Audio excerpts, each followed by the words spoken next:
I am Marcela Persilia, a bachelor student of Faculty of Letters and Cultures from Gunadarma University, Indonesia. I would like to talk about terrorism. From the two terrorism cases that I have read, both from the seaside bombing in Makassar and also the terror at the South Jakarta Police headquarters, the two suspects of these cases are young people who are still around 25 years old.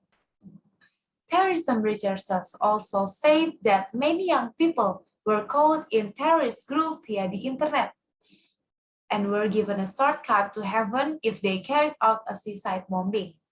Currently, there is reportedly a lot of easy recruitment of new members via the internet or social media. The government is also asked to be more aggressive in supervising the recruitment of terrorists via the internet and fixing the de-radicalization program for former terrorists. The National Counterterrorism Agency said it had collaborated with various parties to continue to tackle radical content on social media. In my opinion, about the current terrorism cases is that we as young people must be aware, especially when using the internet or social media. It may seem to be a minor detail, but it can have a significant effect. We can use the internet to find as much information as we want, but we must be open-minded about what we learn. We must be able to think critically about any existing issue to avoid being easily influenced by information that is not accurate or even harmful. We must always think positively and bring our faith closer to God Almighty. Because in my opinion, when we talk about cases of terrorism, it is not related to a religion, but rather a personal one for each individual. How do we personally define the true meaning of life?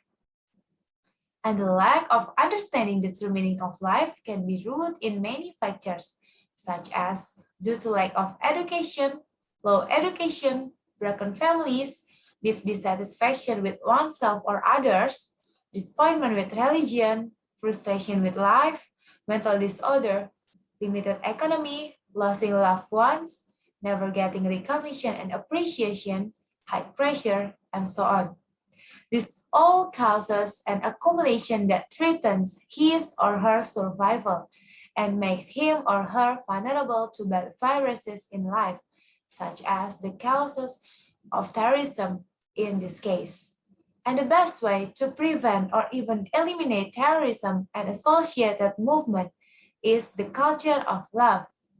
A culture of love that includes action, words, deeds, and so on.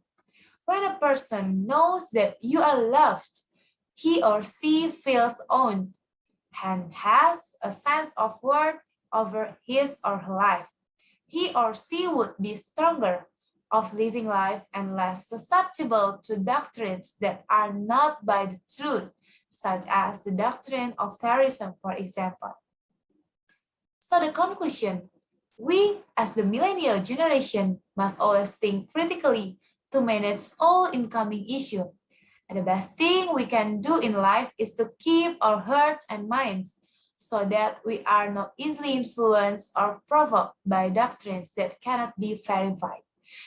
We must also be able to extend a culture of love to our neighbors, such as paying attention or caring, so that our close friends and others don't feel alone or drown in untrue feelings, as well as deep disappointments that result in being easily influenced by doctrines or an inappropriate understanding meaning of life. Thank you very much for listening me.